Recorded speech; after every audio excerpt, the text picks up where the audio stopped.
الحمد لله رب العالمين أمر بالاستقامة على دينه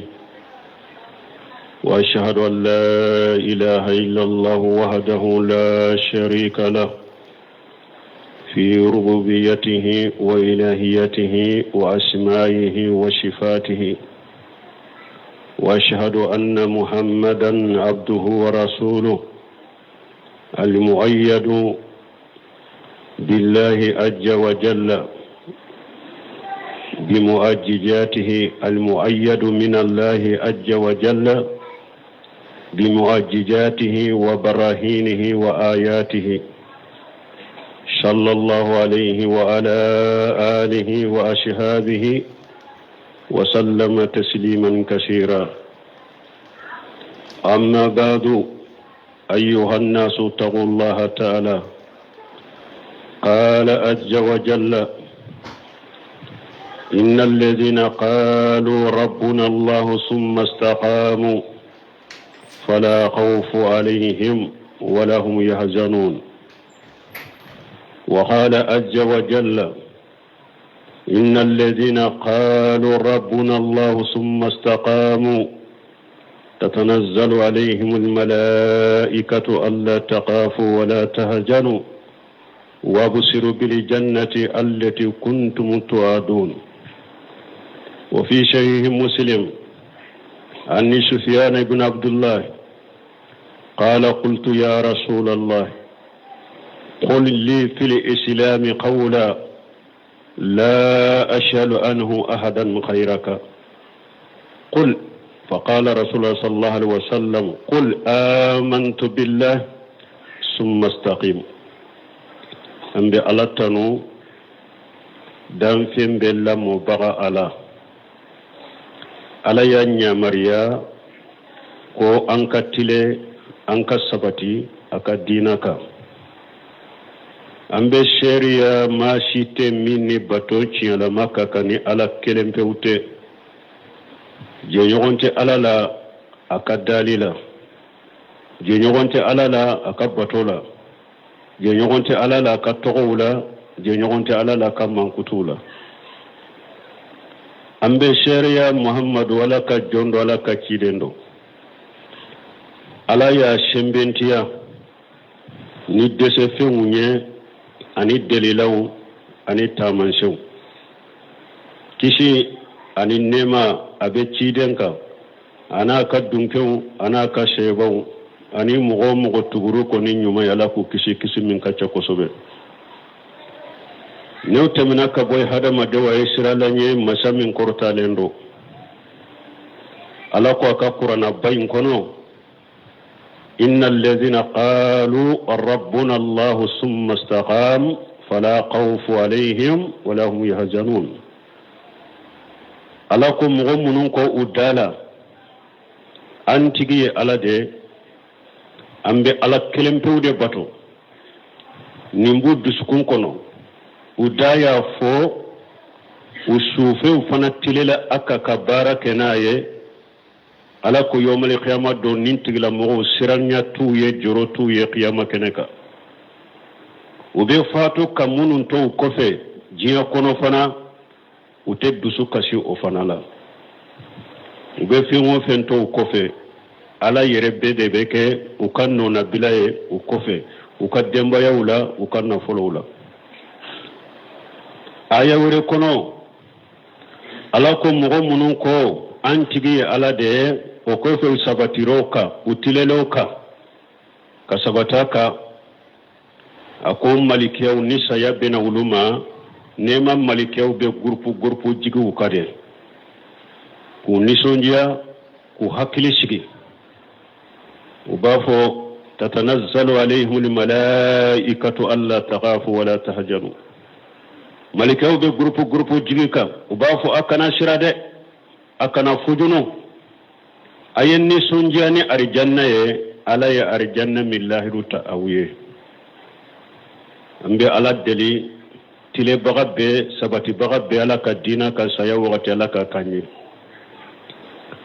a nana sahih muslim kɔnɔ, Sufyan ibn Abdullah ako dondola ko ale ko cidema kuma do fonne islamiya kono kuma mi nte mo wore nyininka ala e ko fe o ciden ko ma ako afoyi dala ka folli manani ala e ika sabato ka katilo ka kanyana moka bal mom nimmi fulani nye qala badul arifin al istiqamatu marju al istiqamatu ala amrayni shihatul iman billahi wa itiba'u ma jaa bihi rasulullah jahiran wa batina salafu doko donikama doko akon minye ko katile ala ka dina ka sabati ala ka dina ka ko abesage kata ko fuladema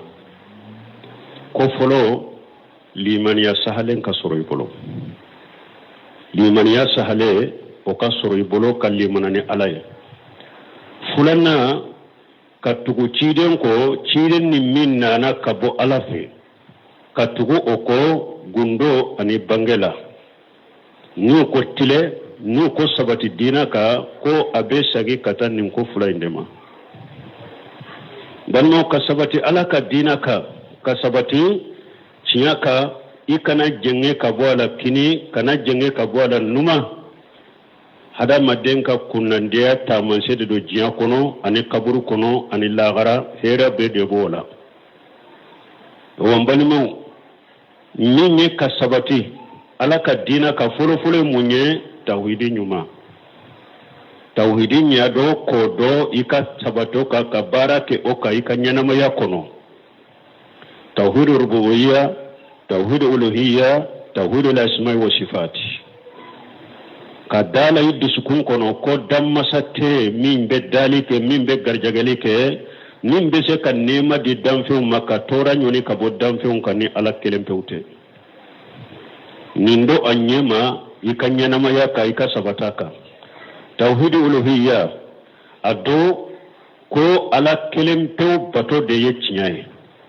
fengure munumbe bato ka faraka fengure munumbe wole ka fara alaka abengalo ذلك بأن الله هو الحق وأنما يدعون من دونه الباطل alaka bato de chinyaye fengure munumbe bato ka fara alaka bengalo ikala kelempe bato foi kana fara alaka tawure la shimai wa shifati ala yeto munu sabata yerela qur'ana kono kama ankuto munu sabata yerela qur'ana kono ala yeto munu sabata yerela hadisa sahale kono kama ankuto munu sabata yerela hadisa sahale kono ikadda ulu fanala kufo kukoreke komi ala yere yu korofo minna chide yu koreke minye ubafo ninde ma tawhidi kalite sawa wal istiqama katile ibetile nunu folo de ka folo tawhidi ki jenne kabo fulan ka foyama chogo ya bela ki ba fulan ka foyama fana kalite sawa shirkul akbar wa shirkul asghar wa shirkul qafiy fulan ka foya kumbaba ka kantibeli ke fengore munte alaye ka dafale ke fengore munte alaye ka sujudu bi kabru tiguye ka sujudu bi mabawye ka sujudu bi sheguye ikabari ka bo oma bafu ninde makota wa fulan ka foya kumbaba fulan ka foya afitini ye munye ka kalini fengore munte alaye iki yere kolosoma adogolenye minye ki yere jira fengo fenye yere jira de nkanni mbara mashina ke jian nafa kama ala bato fona de do ube kanni mbara ke mogo ka me ukafo ube nkanni mbara ke mogo ka ye kuntanu ki yere kolosoma istiqama fulo ninde tile ninka ukofe katile chiden ka batoka sallallahu alayhi wa sallam wama ataakum rasulu faqujuhu ma nahakum an fantahu ciden yi min di auma bato chogola iko mina ko baraka no ciden yi bali minna iko ye ko to ikatile ufanaka kasabato ka fosaya foi kanibwaka ni ote mina ka boy tawhidi to mina ka boy kasabato ka kasabati ciden ka bato nyumanka ikasabati kala ka fardawdi a chogo nyumanna bato munu wajibure ka bato munu ni farda yuka isabatu lu fanaka iku lu fanan nati u chogo nyumana o ko fe nafilaw ko munu ni mustahabbati nafila sun nafila sallu ika sabati ulu fanaka o ko fe ika sabati ni hada madu nyere ka bara nyogonya ika sabati tilenyaka ika kumawu ka ke cinya folaye mogoye ika bara nyogonya ika ke tilembagaye kata mogoma maju ko hadisa nana oka ittaqillaha haysuma kunta wattabi shay'ata li hasanata tamuha wa khaliqin nas bi khuluqi hasan maju ko hadisa la ciden ko israelanye ibe yoro ni bara jugu min ken nyuman tuwala nyuman na ke sababu ka bara jugu intuse ika hada madun jogo nyogonyani jogo nyumaye hada madun ka kuma nyogonyangu hada madun ka baro nyogonyangu hada madun ka bara nyogonyangu tilen nimbeka ika ke tilenya kono ikana ke jamfanti ikana ke galontigelaye ikana ke jogon lankolontige kata mogoma ikatile ofanaka balma hadisa dobe ciden ko أقول لا يستقيم إيمان عبد حتى يستقيم قلبه ولا يستقيم قلبه حتى يستقيم لسانه لا يدخل الجنة رجل من لا يامن جاره بوائقه سيدي صلى الله عليه وسلم بلما يايرنا كو استقامة من فلنية تلنيا من فلنية كتل الدين حقيقة كسبتاك كو أبي يورو فلاتي بولو yoro fula o de yetilenya yire fana sipasenya yoro fula munye ciren ko la istaqim imanu abudi hatta yastaqima qalbuhu ako hada maden kalli man yatte se kajjo abada foddu sukunde kajjo ni limani akuma foran nen ka chogo atese ka sabati kajjo abada fo akasuro abed sukun kono foy du sukunde katile alaye du sukun fana o kattilenya ye munye anya fo chogo mi tauhidi kalite in kasabata kono fulan ka fo ya chogo ya sabak kodi ya kasabati dusukun kono ka alaka tauhidi do ki dusukun fa alaka tauhidi la ki dusukun fa alaka kanula ki dusukun fa min kadi alaye bato mununya bato ye no kadi alaye o kadiya eye ala bato la o kadiya ye cinyatuko kadiya wiye min ala sosoye koko idusukun kono ka ala sosola ko ka ala sosoko idusukun kono ikasira alanye dusukun kono nala iki jigida ala ka idusukun kono nala ika ko be shinshi ala deka ninde e dusukun katileye ciden koy kalli man yatte se katile abada fo dusukun de katile nin chogola wadi ato bi hadisa wurela ciden ko sallallahu alaihi wasallam inna fil jasadi mudghah إذا صلحت صلح الجسد كله وإذا فسدت فسد الجسد كله ألا وهي القلب فيدين كو سوغو كلم فلو فاركولو لا نا نيانا فاركولو بي نيانا نا تشيانا فاركولو بي تشيانا أكو يد سكوني دونك فو هذا مدين دو سكون دي كاتلي ala ko nyuman ka sorala akafa ala kanula akafa ala ka dina kanula iddu sukun ka fa ciden kanula iddu sukun ka fa ciden ka dina kanula na ka sunna kanu fengo fenye ala sosoe iko ko fengo fenye ciden sosole iko ko iddu sukun kono iki jigida alaka iki ka wakilu da alaka ninde ko du sukun tilenya ni du sukun tilela doro aw hakfar ko to bebenya ninye istiqama si passe ma foloy istiqama si passe fulana ciden ko wala yastaqim qalbun hatta yastaqima lisanuhu akoddu sukun fana tese katila baraka sabati fo inne fana de katile ne faske du sukun fana fule na fara liman yala e ko ne dalembe alala me ko ne dainde te seru kuma fula fo mene islamaya ite sika ke islamaya barawo bisukun fana tese katile fo nende katile inne betile ka seru kuma fula fo ka cinya fo ka minye alaka kele bantia ko fo minye fulanka fo yakone ko fo ni ne wala to ciden ko bisukun fana tese katile abada fo nende katile harisa do nana fana la ciden ko ja asbahi ibn adama fa inna la ada kullaha tukaffiru al insan ako hada maden ni dugu jera ko yika sufen to be ko ulu fana bebe sarankarani ke nendela awa ubafu nena nahanu bika aw bide bo ede bolode fa in istaqamta fastaqamuna wa in awjadta fa wujadina sufe tobe fana ubu nyesin nendema awa ubafu ne ambe ede bolode ni tilela ambe tile min ni ejengena ambe be jengede donc hada maden nan ko katile alaka dinaka katile sunnaka ashipasima be ni yoro fula de bolode dusukun ka sabati limaniya te sika sabati fo dusukun de ka sabati dusukun fana te sika sabati fo nende ka sabati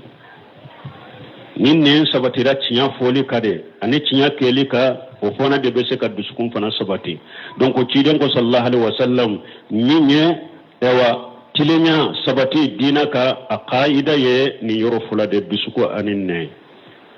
o ko fe ci den ko hadisai labanna ako mogote do arijanna kono mogo min ni ka sigi nyogo makisi toroma la yadkhulu al jannata rajul la ya'man man la ya'manu jaruhu bawa'iqahu mogote do arijanna kono mogo min ni ka sigi nyogo makisi itoroma donc mbalmo ambe ala deli min ye sabati dinaka sunnaka ala ko kanye mogo kacha bi musawla wala mogo kacha bi demisenu wala mogo kacha bi chekoroba wala mumu alhamdulillah chiden ka sunna min fulen ninye anyuma na kuma sira ka famu o kuma sira ka tafana ka ke aka megele ya chaman debe a chaman ka kafo kono ibe jamana minna ibe dugu minna ibe kabila min kono ibe kafo min kono ni mogo ya nyeshi nin tauhidi ma kinye ci shidan ka sunna ma la fahamu salafu salih min ya tafo min ma tafo dugu bebeka iba soro dugu dobe akelen keleka ni ambe min fawye abe sabati de nin dina ni ona na de badal islam qariban wa sayaudu qariba kama bada fatuba li qurabai ciden kun islamiya damina na tumara yankiriya de la mogo munu islamiya damina ciden yere na ka seba makka utun ka dogo tora sugu be dara uka kuma jugu sugu be fora uye tora sugu be dara ciden na ka seba ko umunyira de usabarila fu ala nanu deme awa ko hari jinyan laban fana ako islamiya imbe sage o tumaran kaya de la me silamiya kunfuru tungarankiya silamau tun ka dogo de me silamiya laban tungarankiya silama kacca me cinya tigi de ka dogo silama kacca komi nyama silama kacca komi jikanka me silama munun be tauhidi nyumanka nu be sunnaka ala fahamu salafu salih ulu fana de ka dogo silamau to cela donc ube tora soro ube degun soro ne o tora no degun munye aka ika sabataka cide nyen nimbe foanye ako yati ala nas jamanun alqa'im ala dinihi kalqabir la jamr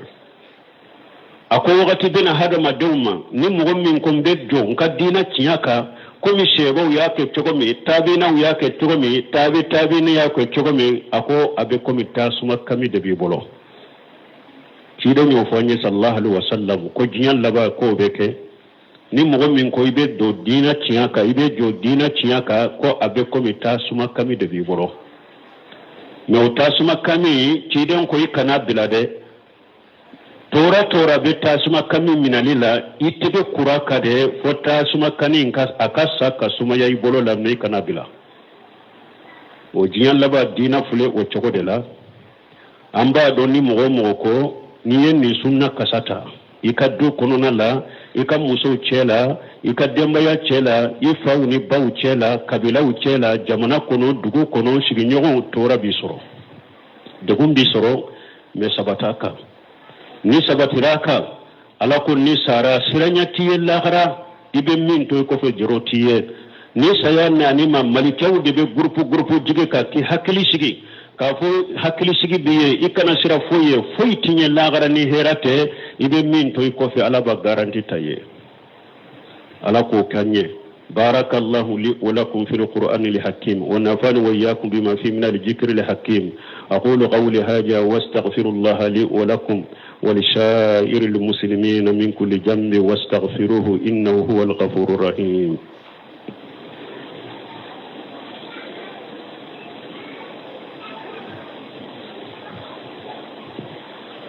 الحمد لله رب العالمين، والصلاة والسلام على نبينا محمد وعلى آله وأصحابه وسلم تسليما كثيرا. أما بعد، قال صلى الله عليه وسلم: بادروا بالآمال فتنا كقطع الليل مجلم، يصبح الرجل مؤمنا ويمشي كافرا، ويمشي مؤمنا ويصبح كافرا، يبيع دينه بأرض من الدنيا. سيدنا صلى الله عليه وسلم أكو أيتليا أكبار نموك بار نمو نابو بلا أوني لا غراه سني فتنة وكنا فتنة منون بمغسو لكبو على بطوما سني فتنة وكنا فتنة منون بمغسو لكبو بار نمو كلمة فتنة منون فنا نو دبلين دو كمي سو دبكرو harisa sarhu bagaw yenni harisa sarhu munna mana jiyan laba nyagambin ni subuhati munun be do dina kono, galon be caya dina kono, tabolo be caya dina kono, bidiya be caya dina kono. Nimba tafo yamfe abe Qur'ana aya fa be hadisa fo, nimba tafo yamfe abe Qur'ana aya fa be hadisa fo, nimba take yamfe abe Qur'ana aya fa be hadisa fo, nimba take yamfe abe Qur'ana aya fa be hadisa fo. E yere ta do ibeta yorumi ko bede be nyagambi bolo ciidon ko yetteli ya ka bara nyumu ke sana nin ko sugu kana de fitinaw bina dina be nyagambi de sugu hadde be caya kono, bidia de be caya kono, kokura de be caya kono, ko nyagambi de be caya kono. fitina minnu ko nyagambi no subuhati munu ni eko ekan nunu yere nyanyini tinya minyen kado galo minyen kado abeke sababu sugula kabo bato yerema, abeke sababu ki sugula kabo bato yerema. Awa ciden ko sanu sugu kana aye bar nyumauke, awa ciden ko no fitina unana dina nyagambira fo yere ta don beta yoromi, yere ta don bela yoromi. Ciden ko wakati hada maden do bere ni dugu jera iye mu'miniye meni ula fela bena seybeke kafiriye tanke jiya ko nyagambile munumbe nu yubila kuma do foli la daro besika kuma do fodoro ula fe kuma minyere bi bo islamiya ko so man ni mu'miniye ni ko nyagambila terego kacha fitina kacha bidew kacha sogoma mu'mini de ula fela la doka wajuli ni doka kuma besika tibila kewale do keli la durabi la bo islamiya ko ni ula fe fana mu'mini de sani dugu kaje ibeke kafiri ula fela mu'mini ye ikan limaniya bi bolo sani dugu kaje danko jiya ni tawassulu mun istimaiya ni erejo soso munun chayara sisa ula fe mu'mini ye ibeda sani dugu kaje ebe tam mogodo ka kuma lamen nin kuma fo ebe se ko fo ba soro kuma imbila bo silame yere kono kike kafiri ube ibe se kata po abne mogodola ninke wale ke iba soro ni ke wale inke abike kafiri sani dugu kaje ebe ke wale inke ebe ke kafiri ewa chide nye munfaraka ye bi udinahu bi ardi min ad-dunya na ba ka dina fana feri jiyan nafama bal mode fule sisa bidiya chaman fule dina kono teriga chaman fule tabulo chaman fule foite ku ka dina fere jiyan nafama mai hayri mawlidi munun fule teya ate erejo soso kare wori tone ka wori to mogo ba jate ninte kika dina fere jiyama yere bado ni wori fule kana ni sababu minye ate alaka dina kono ate chiden ka sunna kono me ibake kake munna puru ibake ka wori minjate ibo soro chogomi